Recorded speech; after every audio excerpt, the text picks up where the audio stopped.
ভালো মন্দে মেশা প্রাণের শহর চিত্তরঞ্জন। চিত্তরঞ্জনের গল্প আমি তোমাদের সাথে অনেক করেছি। আজ আরেকটি গল্প করছি। এখন শরৎকাল, পুজোর সময়, কিন্তু বর্ষা পিছু ছাড়ে না।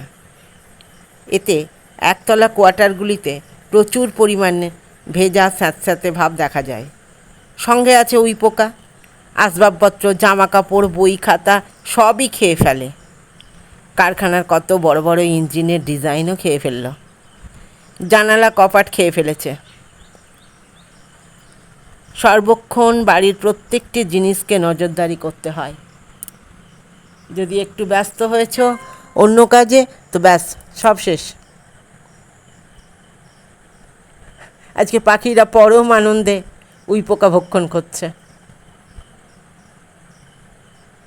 আর কত দামি বই, কত ডিজাইন, কত খাতাপত্র, সব উইপোকা খেয়ে ফেলল। কি সাংঘাতিক!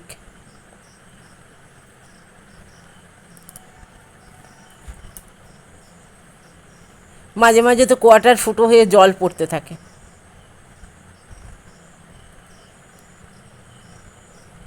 দেখুন অবস্থা, খাতা বইয়ের কি অবস্থা।